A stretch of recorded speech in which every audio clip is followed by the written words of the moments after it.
Welcome to the channel. You have arrived north of the Golden Throne. I'm Kuyo. Today we're going to talk about my friends, the Sentinels. AMG just released 3 of the tactics cards that are going to come with the Sentinels. And let's take a look. Just my overall thoughts about it. I think the Sentinels are going to be really fun.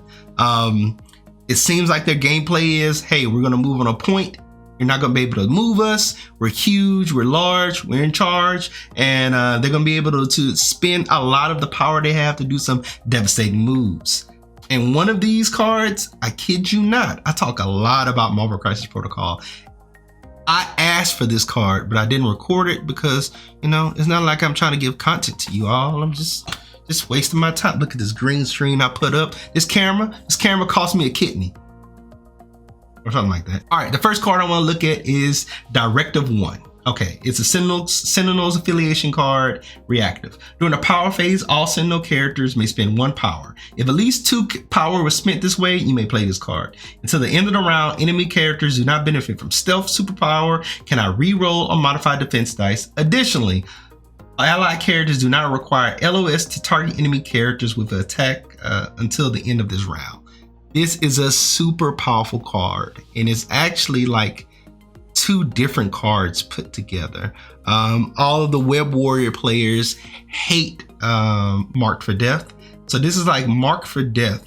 And there's another card, oh, I can't remember the name of it. I'll probably edit it in later. That it looks like this is a mix of both of those cards put together. So first of all, this is an anti-X-Men card, which I know a lot of people wanted the Sentinels to have. And I said, hey, you know, it'll be fluffy to have something that directly targets mutant characters. But for game balance and making these guys not just focused on one faction or affiliation, let's make it broader. This is directly targeting X-Men Gold, X-Men that are under the leadership of Storm. Storm's leadership, if a character is not within 2 when they do an attack, you have cover.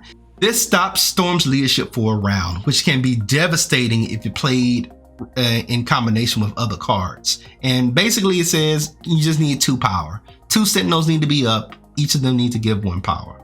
Excuse me, 2 Sentinels characters need to be up and produce 2 power. So that means Sentinel Prime, Base Sentinel, or Cassandra Nova can donate power to this to activate this ability. Super powerful. I think this is probably going to be an auto include if you're playing Sentinels. Next one we have Efficient Machines. It's a Sentinels card, reactive. During the power phase, an allied Cassandra Nova may spend 3 power to play this card. Until the end of this round, allied Sentinels characters within 3 of Cassandra Nova treat shield results as wild results. Now this is super good as well. This gives you 1 more die roll for attack. Already 4 facings out of the 8 facing on the dice are successful attacks. This means that 5 out of the 8 are now successful. So that's just a boost in damage. And the cool thing about this is it is all characters within 3, and it seems like the play style with these characters is going to be them clumped up together.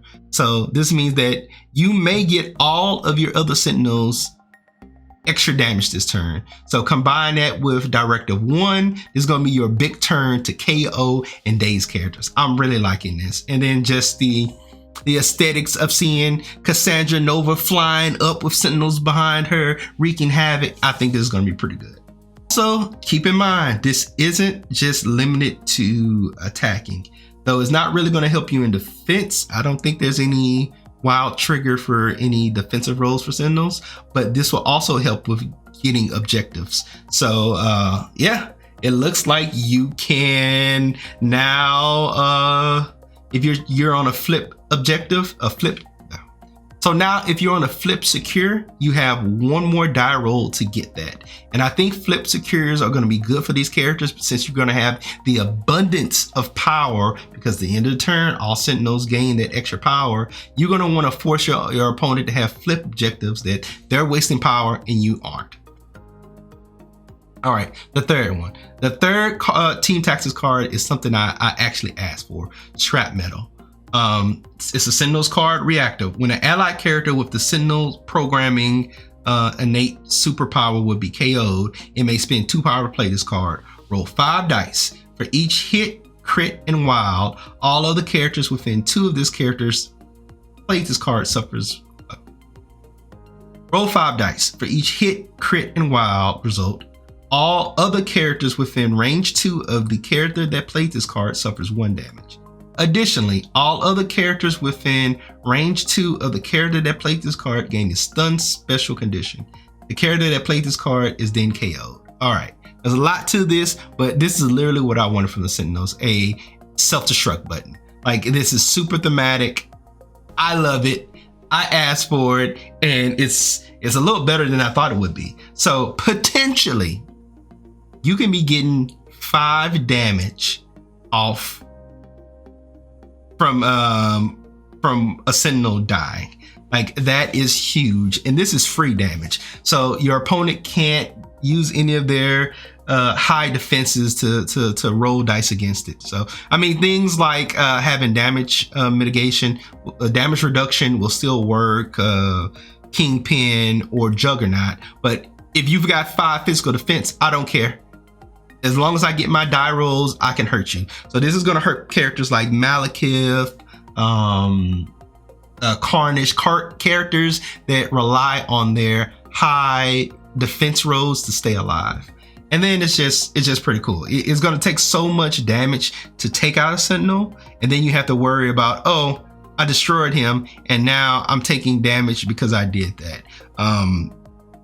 Also, you can use this in a combo feature. If you use efficient machines before and you rolled a shield, now counted as a wild, and that's free damage on your opponent. Like, I think this is a super fluffy, super effective card. I personally will probably take this every time I play Sentinels. It's kind of exactly what I want. And they snuck something else in there, you know, stun. Stun is a underrated special condition. Stun can change games, and especially like characters that are power hungry and need to do big attacks. Stun will ruin their day, forcing them to give up an action just to get rid of stun. Yeah. So I think this is going to be a great card to play with the Sentinels. So this is just a quick video. Once the Sentinels come out, we're going to have a full-fledged video going on how to play Sentinels, all of their team tactics cards, different characters to add into their roster, and how to effectively use them in a table. I hope you like it. Make sure to subscribe for more Marvel Crisis Protocol content, and I'll talk to y'all later. Happy gaming.